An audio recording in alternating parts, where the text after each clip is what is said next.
Sarah Martinez stood outside the military recruitment office on Main Street, watching her breath create small clouds in the cold morning air. The building looked ordinary with its white walls and American flag hanging by the door. She had walked past this place hundreds of times during her 22 years in the small Texas town of Cedar Falls. But today felt different. Today she was going inside. Her hands shook slightly as she pushed open the glass door. The receptionist looked up with a friendly smile and asked if she needed help. Sarah nodded and said she wanted to talk to someone about joining the military. The woman pointed toward a hallway and told her to take a seat in the waiting area. The chairs were uncomfortable, and the walls were covered with posters showing soldiers in action.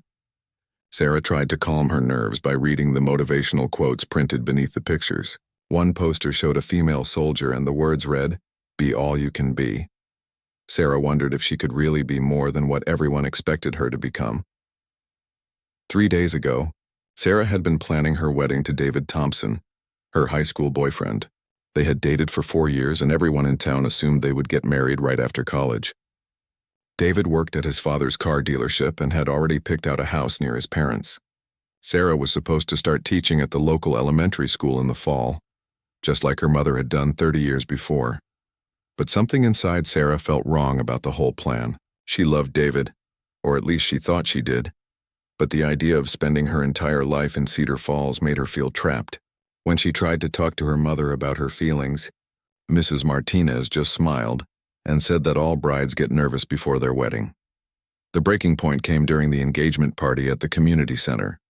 Everyone was congratulating them and talking about their future children and how wonderful it would be to have another generation of Thompsons in town. Sarah excused herself to go to the bathroom and found herself staring at her reflection in the mirror.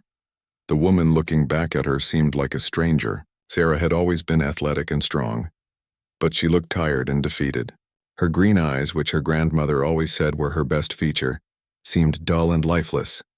She realized that she was about to marry David not because she wanted to, but because it was what everyone expected. That night, Sarah called off the engagement. David was confused and angry, and her parents were disappointed and embarrassed. Her mother cried and asked what she was going to do with her life if she was not going to get married and teach school. Sarah did not have an answer then, but now she was sitting in a military recruitment office hoping to find one. Sergeant Williams called her name and led her to a small office filled with certificates and military memorabilia. He was a tall man with gray hair and kind eyes who spoke in a calm, steady voice. He asked Sarah why she wanted to join the military, and she found herself telling him things she had never said out loud before.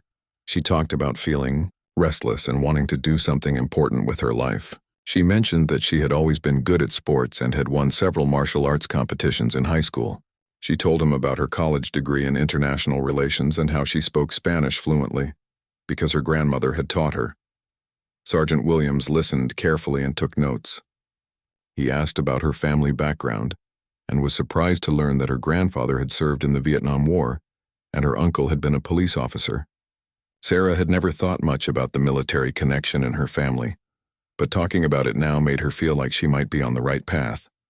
The sergeant gave Sarah a series of tests to complete. There were questions about math and reading, but also puzzles that tested her ability to think under pressure and solve problems quickly. Sarah found the test challenging but enjoyable. For the first time in months, she felt like her brain was fully engaged. While Sarah worked on the tests, Sergeant Williams made some phone calls. She could hear him talking quietly to someone about her scores and background. When she finished, he looked over her answers with a surprised expression. He told her that she had scored in the top 5% on the aptitude tests and that her psychological profile showed traits that would make her excellent for specialized training. Sarah asked what kind of specialized training he meant, but Sergeant Williams said he could not give her details until she made a commitment to join. He did mention that there were opportunities for people with her skills and intelligence to serve in ways that most soldiers never experienced. He said the work would be challenging and sometimes dangerous, but also incredibly important for national security.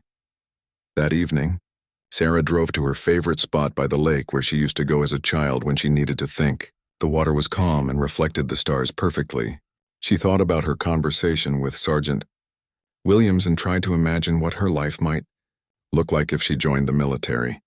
She knew that leaving Cedar Falls would hurt her family and probably end any chance of getting back together with David. But she also knew that staying would slowly kill the part of her that wanted adventure and purpose. As she sat by the water, Sarah made her decision. The next morning, she returned to the recruitment office and signed the papers that would change her life forever. Sergeant Williams shook her hand and welcomed her to the United States Army. He told her that she would report for AU basic training in 6 weeks and that someone would contact her soon about her specific assignment. As Sarah walked out of the building, she felt scared but also more alive than she had in years. She did not know what the future held, but she knew that she was finally moving toward something instead of just accepting what others had planned for her. The girl who had walked into the recruitment office was gone. In her place was a future soldier who would soon earn the call sign that would make her a legend in the intelligence community. But that story was still waiting to unfold, and Sarah Martinez had no idea that she was about to become someone called Dark Angel. 6 weeks after signing her military papers, Sarah Martinez found herself standing in a line with 40 other new recruits at Fort Benning, Georgia.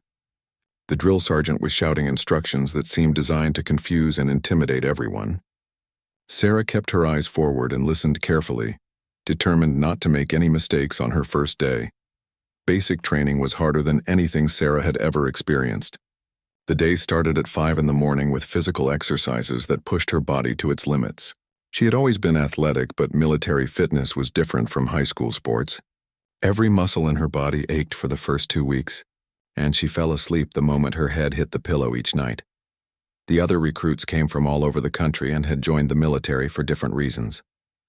Some wanted to pay for college, others were following family traditions, and a few were running away from problems at home just like Sarah.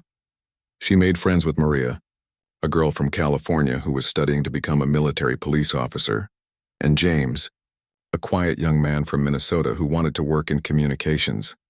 What surprised Sarah most was how much she enjoyed the mental challenges of basic training.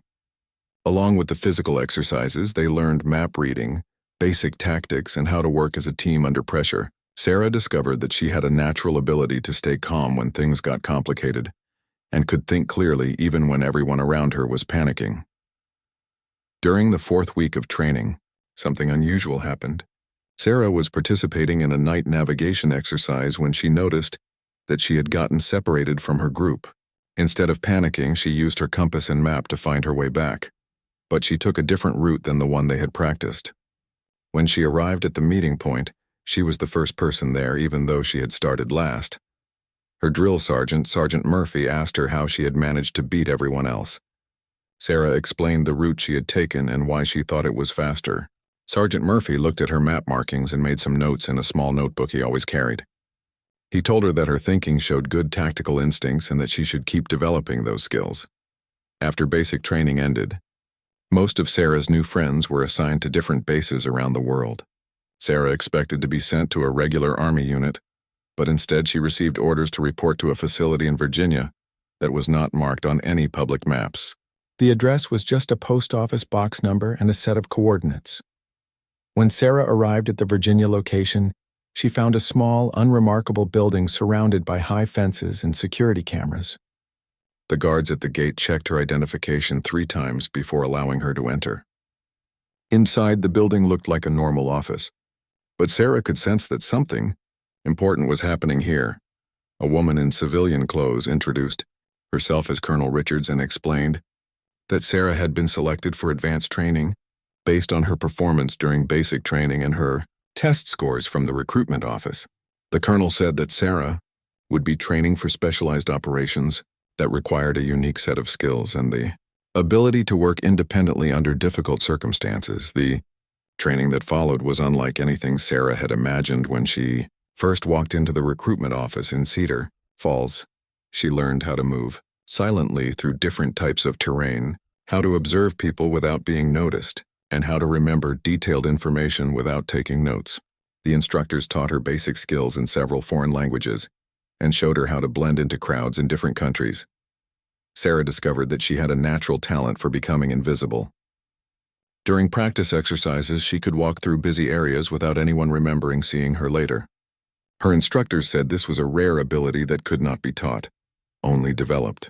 They began giving her increasingly difficult challenges to test her skills. One exercise required Sarah to enter a building, photograph specific documents, and leave without anyone knowing she had been there. The building was guarded by trained security personnel, who were told to watch for intruders. Sarah studied the building for 3 days, learning the guards' schedules and finding the best entry and exit points.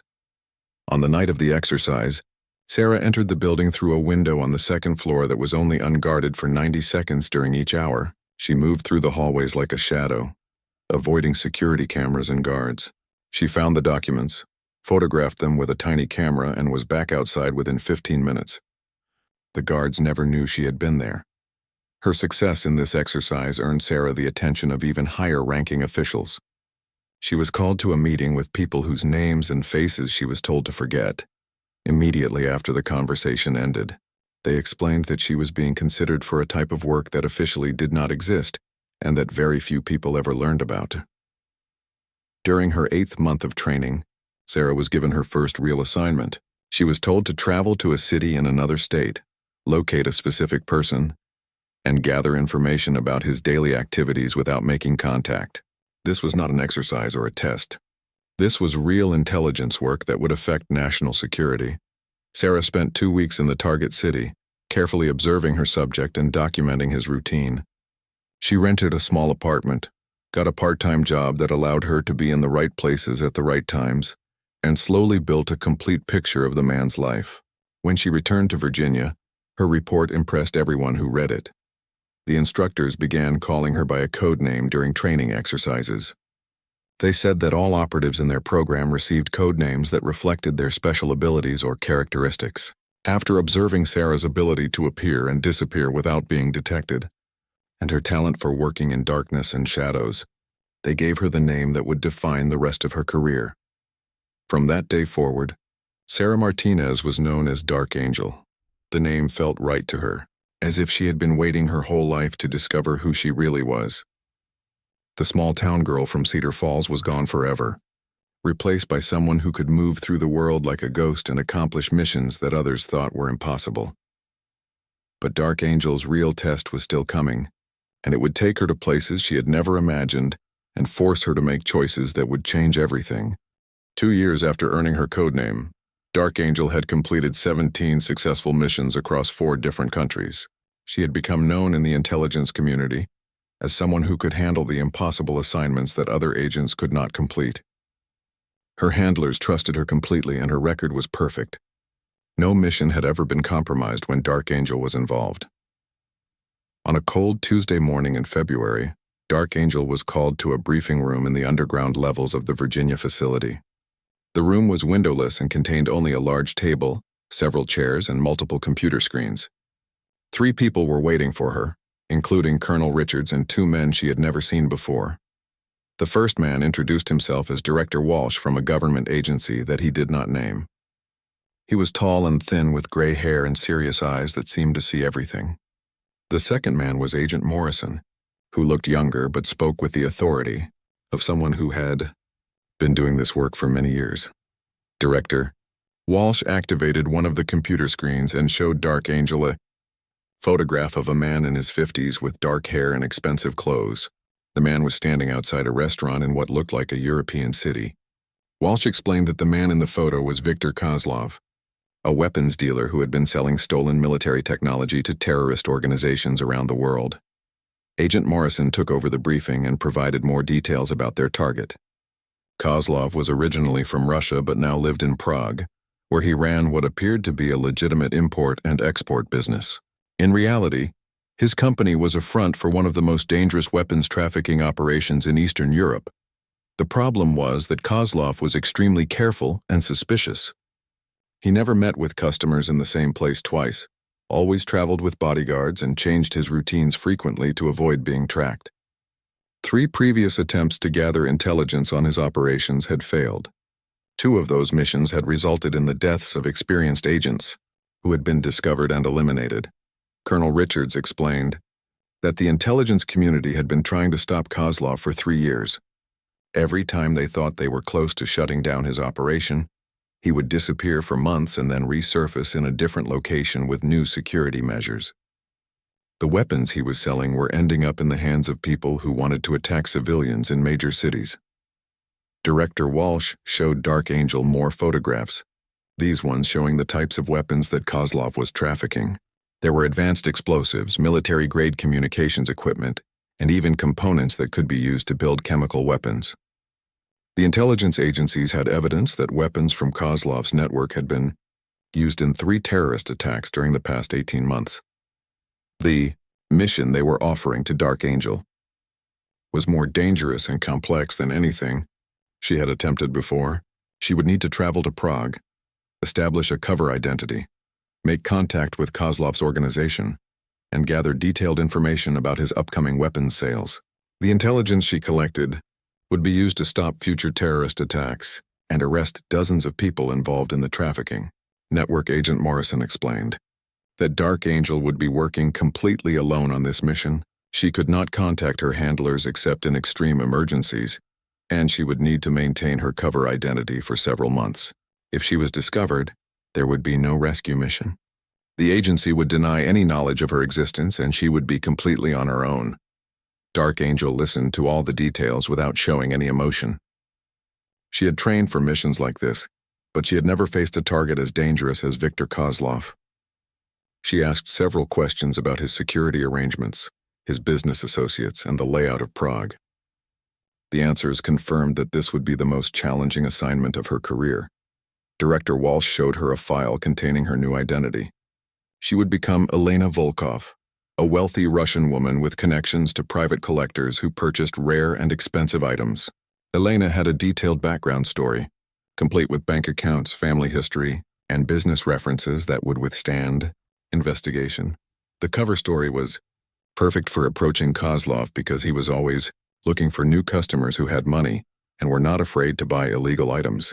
Elena would present herself as someone who collected military artifacts for wealthy clients who valued discretion above everything else.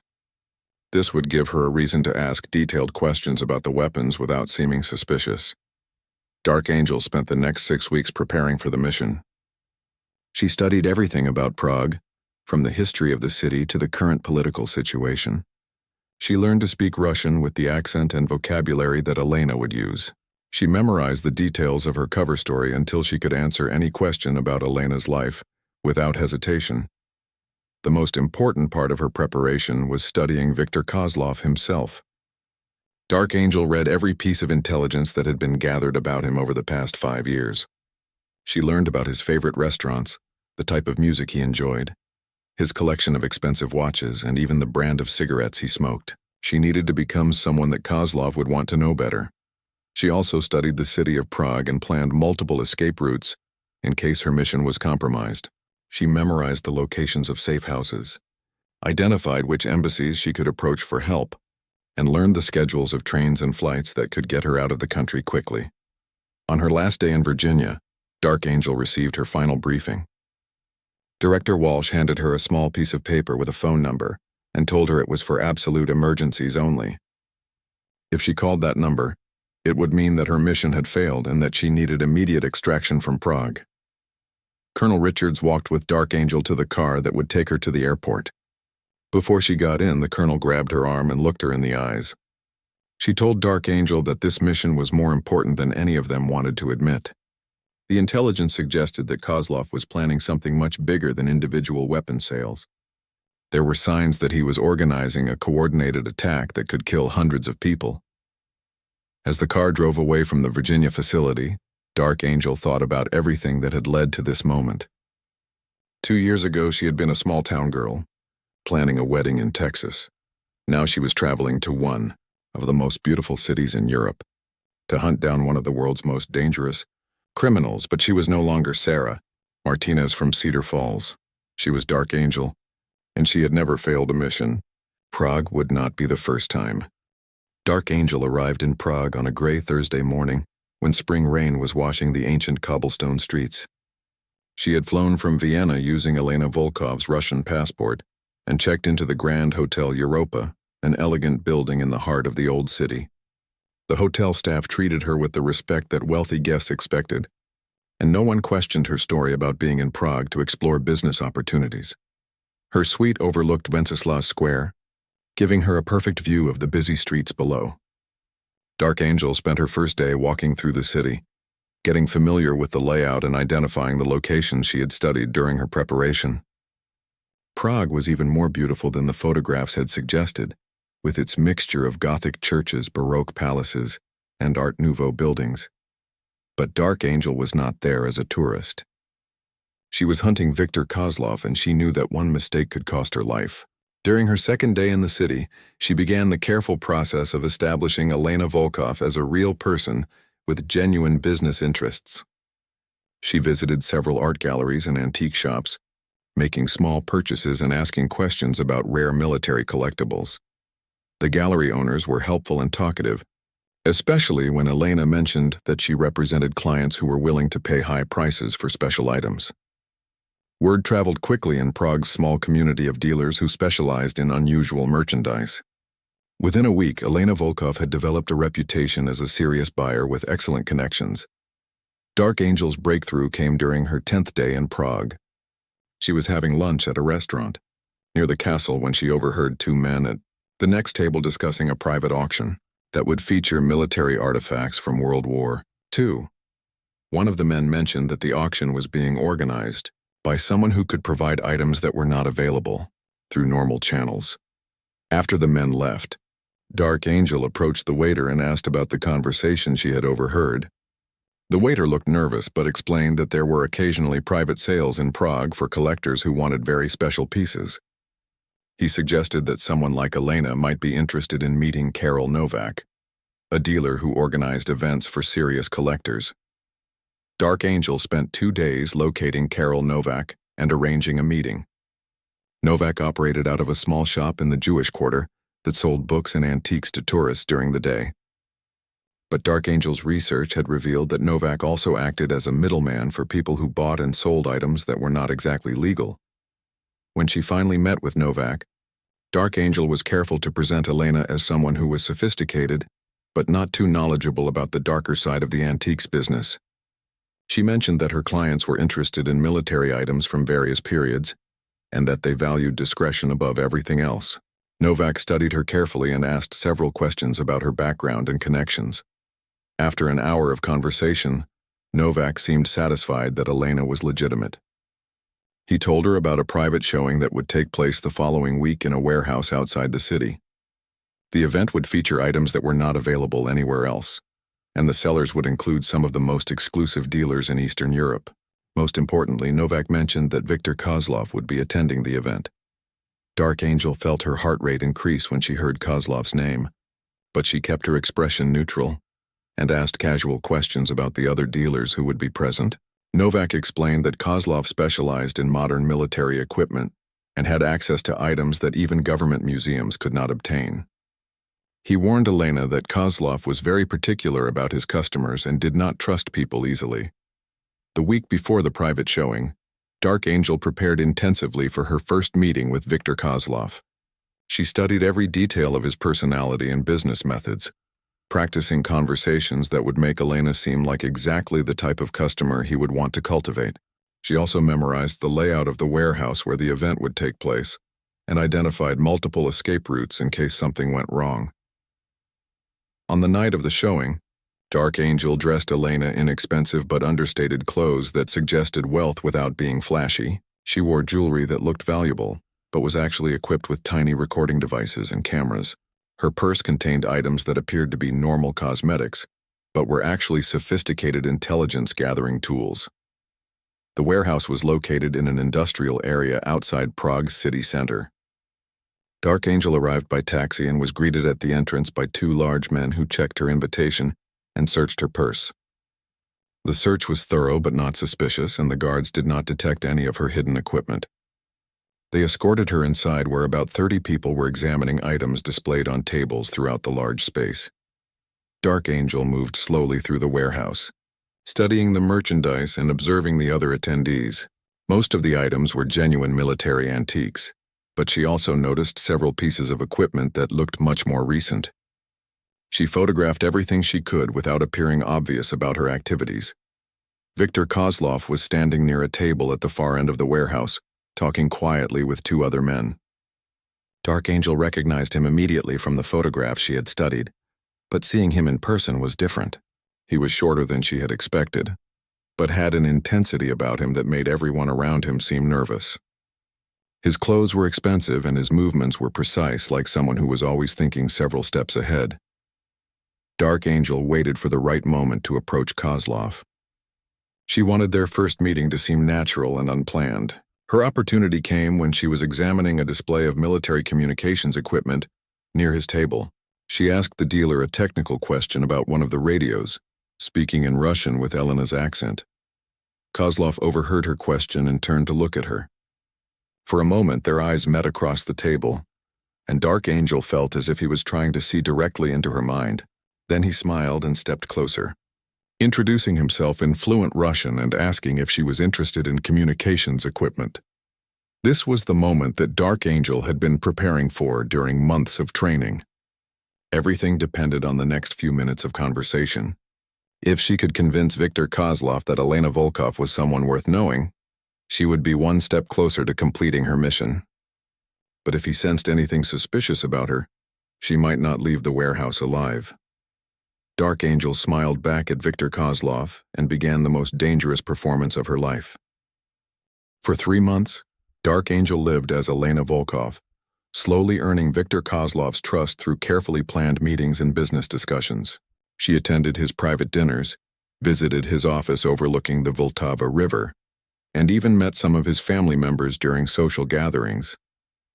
Every conversation was a delicate balance of showing interest in his business while not appearing too eager or suspicious. Viktor was intelligent and paranoid, constantly testing Elena with questions about her background and connections. Dark Angel had prepared for this and created a network of references that would support her story if he investigated. She even arranged for fake business transactions that would show up in financial records if Viktor's people checked her business activities.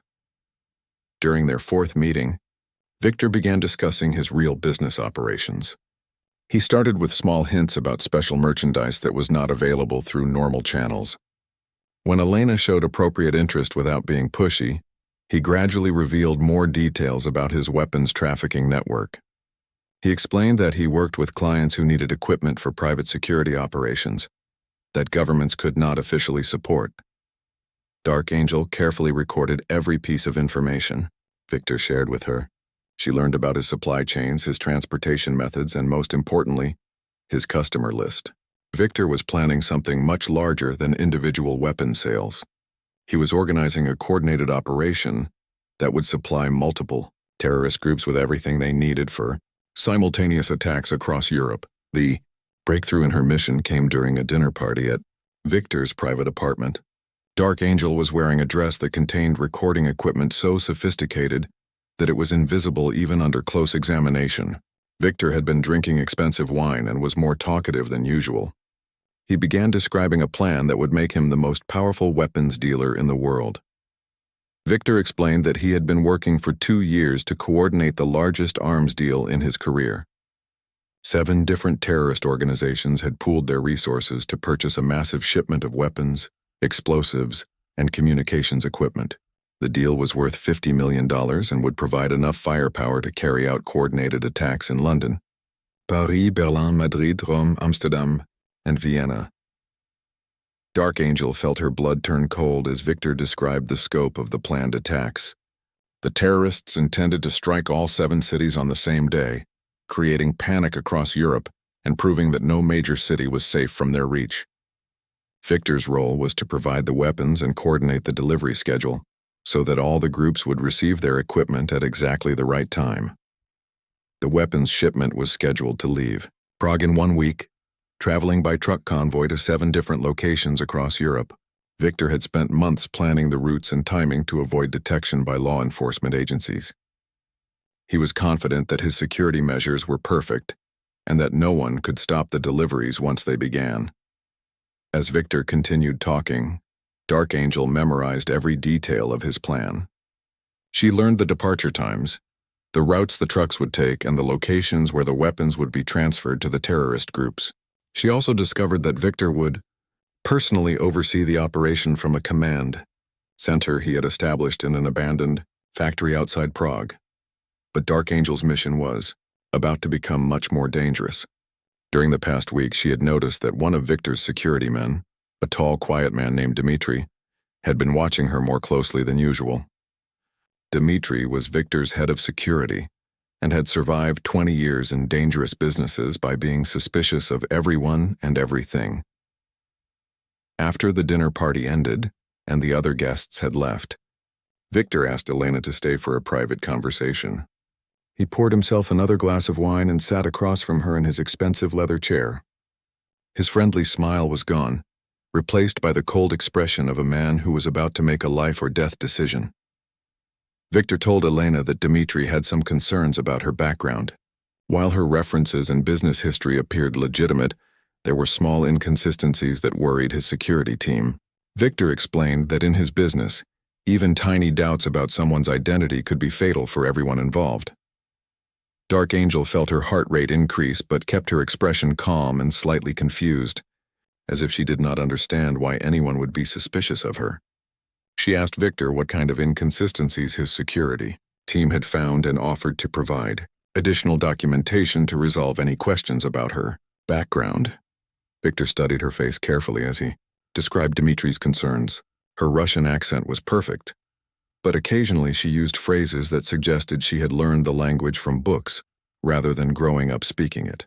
Her knowledge of military equipment was extensive, but sometimes she asked questions that revealed more expertise than a simple collector should possess. Most troubling to Dmitri was Elena's behavior during their business discussions. She remembered details too clearly and asked follow-up questions that seemed designed to gather intelligence rather than simply evaluate merchandise. Dmitri had recommended that Victor end their business relationship immediately and take steps to ensure that Elena could not share anything she had learned. Dark Angel realized that her mission was about to end, probably along with her life. She needed to extract herself from this situation immediately, but she also knew that the information she had gathered was too important to lose. If she could not get word to her handlers about Victor's plan, thousands of innocent people would die in the coordinated attacks. Victor stood up and walked to the window overlooking the river. He told Elena that he liked her and hoped that Dmitri's suspicions were wrong. But he had not survived in his dangerous business by ignoring the advice of his security team. He turned back to face her and said that he needed to know the truth about who she really was. The room fell silent except for the sound of rain beginning to fall against the windows. Dark Angel knew that the next few minutes would determine whether she lived or died. She also knew that this might be her only chance to prevent the terrorist attacks that Victor was organizing. Victor walked slowly back to his chair and sat down. He looked directly into Dark Angel's eyes and asked the question that would change everything. "Before we continue our business relationship, I need to know something important about you. Elena, what is your real name and who do you really work for?" Dark Angel met his gaze without flinching. In that moment, she made a decision that would define the rest of her life. She was no longer going to pretend to be Elena Volkov. She was going to tell Viktor Kozlov exactly who she was, and then she was going to disappear. "My call sign," she said quietly, "is Dark Angel." The lights went out. When the lights came back on 30 seconds later, Viktor Kozlov found himself sitting alone in his apartment. The chair where Elena Volkov had been sitting was empty. The wine glass she had been holding was gone. Even her purse had disappeared. The only sign that she had ever been there was the faint scent of her perfume in the air. Victor jumped to his feet and ran to the door. It was still locked from the inside with the same security system that had been activated when the other guests left. The windows were all closed and locked, and his apartment was on the 8th floor of a building with smooth walls that were impossible to climb. There was no way anyone could have entered or left the room during the brief power outage. Dmitri and 2 other security men burst through the door within minutes of Victor's emergency call. They had been stationed in the building's lobby and had seen no one enter or leave during the past hour. The security cameras in the hallways showed nothing unusual, and the building's main entrance had been monitored continuously. Victor told Dmitri what had happened, but even as he spoke the words, he found them difficult to believe. People did not simply vanish from locked rooms on the 8th floor of secure buildings. But Elena Volkov, or whoever she really was, had done exactly that. Dmitri immediately ordered a complete search of the building. His men checked every floor, every stairwell, and every possible hiding place. They examined the security footage from all the cameras and questioned everyone who worked in the building. They found nothing. It was as if Elena Volkov had never existed. The search expanded to include Elena's hotel room at the Grand Hotel Europa. When Victor's men arrived there, they discovered that she had checked out 3 hours before the dinner party, even though she had told Victor that she was staying in Prague for another week. The hotel staff remembered her clearly, but she had paid her bill in cash and left no forwarding address. More disturbing was what Victor's people found when they investigated Elena's background more thoroughly. The art galleries where she had made purchases had no record of selling anything to a woman matching her description. The antique dealers who claimed to know her suddenly seemed confused about who she was. Even Karol Novak, who had introduced her to Victor's organization, insisted that he had never heard the name Elena Volkov. It was as if someone had carefully erased every trace of Elena's presence in Prague. Bank records that had shown her financial transactions a week earlier were now gone. References who had confirmed her background story were no longer available. Even the expensive jewelry she had worn to Victor's parties had disappeared from the shops where security cameras had recorded her purchasing them. Victor realized that he had been completely fooled by a professional intelligence operative. Elena Volkov had been a false identity created by someone with access to resources that could alter official records and plant fake evidence across multiple countries. Whoever she really was, she had spent months gathering detailed information about his organization and his planned weapons deliveries. The implications of this discovery terrified Victor more than any threat he had ever faced. If Elena had been working for a government intelligence agency, they now knew everything about his coordinated attack plan. They had the routes his trucks would take, the timing of the deliveries, and the identities of his customers. His $50 million deal was completely compromised. Victor immediately began implementing emergency protocols that he had hoped never to use. He contacted his suppliers and told them to change all the delivery schedules and routes. He sent coded messages to his customers warning them that their operations might be under surveillance. Most importantly, he ordered his entire organization to disappear from Prague within 24 hours. But the damage was already done. As Victor's men scrambled to relocate their operations, law enforcement agencies across Europe were receiving detailed intelligence reports about planned terrorist attacks. The information was being delivered through channels that could not be traced, but it was accurate and actionable. Police in London received detailed descriptions of the weapons that were supposed to be delivered to a terrorist cell planning to attack subway stations during rush hour. Authorities in Paris were warned about explosives that were meant to destroy the Eiffel Tower during a major tourist event. Similar warnings reached law enforcement in Berlin, Madrid, Rome, Amsterdam, and Vienna. The intelligence reports included not only information about the planned attacks but also the identities of the people involved in organizing them. Within 72 hours of Elena Volkov's disappearance from Victor's apartment, coordinated raids were taking place across 7 countries. Terrorist cells that had been planning for months were arrested before they could carry out their attacks. Victor watched the news reports with growing horror as his entire network was systematically destroyed. Customers who had paid millions of dollars for weapons were being arrested in dawn raids. Suppliers who had worked with him for years were found dead, in circumstances that looked like accidents but were clearly professional eliminations. Most mysterious was what happened to Victor's weapons shipments. The trucks that were supposed to deliver $50 million worth of military equipment simply vanished while traveling between Prague and their destinations. The drivers were found alive and unharmed at truck stops along their routes, but they had no memory of what had happened to their cargo. 3 weeks after Elena Volkov's disappearance, Victor received a package at his new hideout in a different country. Inside was a single photograph showing him sitting in his Prague apartment with Elena on the night she had vanished. On the back of the photograph, someone had written 2 words in elegant handwriting: Dark Angel. Victor understood the message. The woman he had known as Elena Volkov was still watching him. She had not only escaped from his apartment like a ghost, but she had also destroyed his entire organization without firing a single shot. Everything he had built over 20 years was gone, and he was now a man with no resources and many enemies.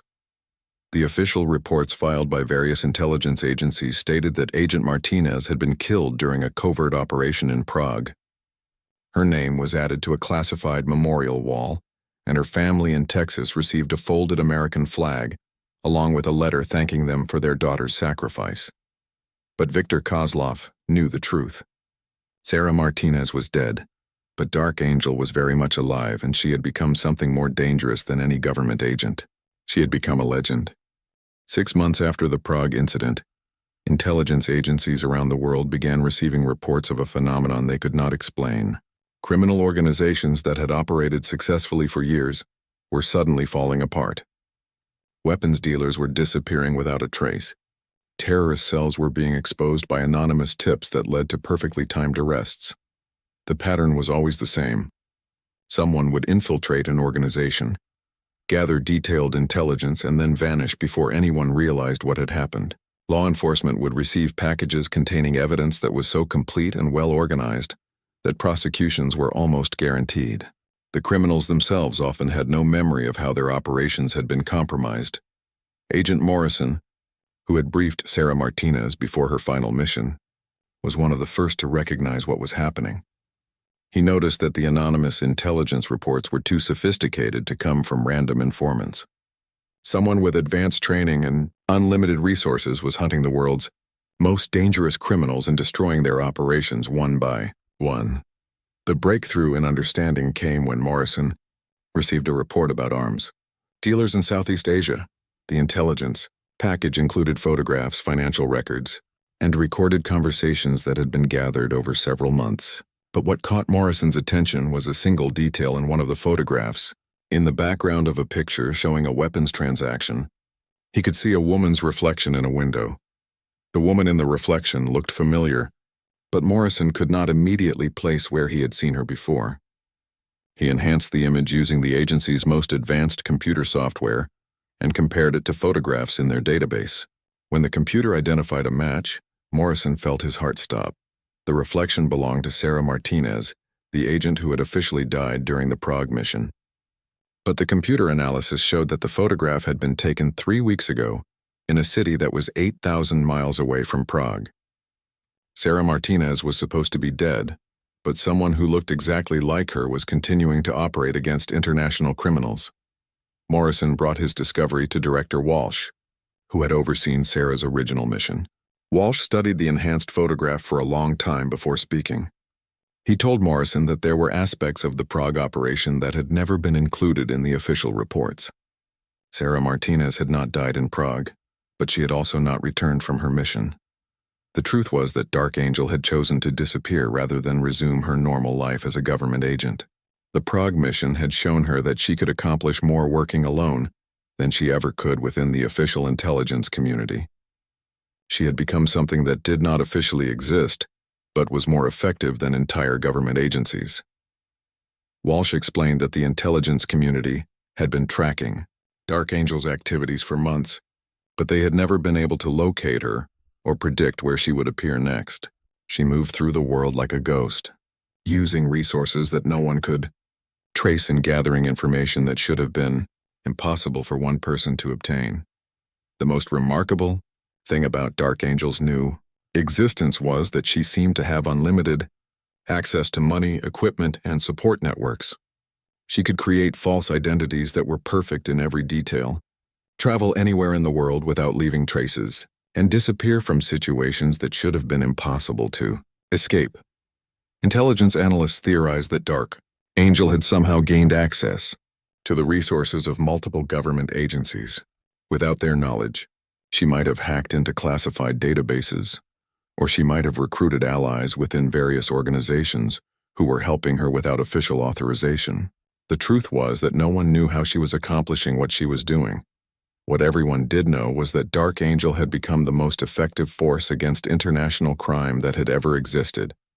In the year following her disappearance from Prague, she had been responsible for destroying 17 major criminal organizations, preventing dozens of terrorist attacks, and recovering stolen weapons worth hundreds of millions of dollars.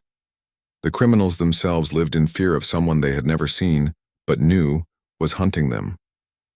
Victor Kozlov had become obsessed with finding Dark Angel, and had spent his remaining resources trying to track her down. But every lead he followed turned into a dead end, and several of his investigators had mysteriously disappeared while working on the case. Other weapons dealers and terrorist organizers had begun changing their operations completely, hoping to avoid Dark Angel's attention. Some had retired from criminal activities altogether, afraid that they might be her next target. The mere mention of her name was enough to make experienced criminals abandon carefully planned operations. But Dark Angel was not just hunting criminals. Intelligence agencies around the world had begun receiving assistance with their most difficult cases. Agents working on seemingly impossible investigations would find that someone had left helpful clues in their path. Missing persons cases were solved when family members received anonymous phone calls providing exact locations. Kidnapping victims were found unharmed with their captors tied up and evidence packages ready for police. Agent Morrison had been assigned to investigate Dark Angel's activities, but he had come to believe that finding her was impossible. She had become something beyond a normal intelligence operative. She was a force of nature that appeared wherever justice was needed and disappeared before anyone could determine how she had accomplished her mission. The small town of Cedar Falls, Texas, never learned what had really happened to Sarah Martinez.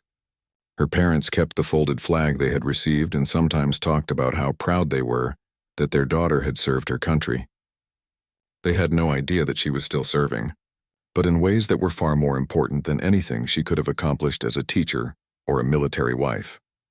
On quiet nights, when the wind blew across the lake where Sarah used to sit and think about her future, some people claimed they could see a figure walking along the shore. The figure never stayed long and always disappeared before anyone could get close enough to see who it was. But those who glimpsed the mysterious walker always felt safer afterward, as if someone was watching over their small town and protecting it from dangers they could not imagine. Dark Angel had become immortal, not because she could not die, but because the idea of her had taken on a life of its own.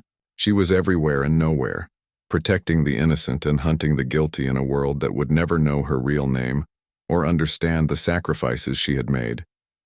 Sarah Martinez was gone forever, but Dark Angel would live as long as there were people who needed protection and criminals who thought they were beyond the reach of justice.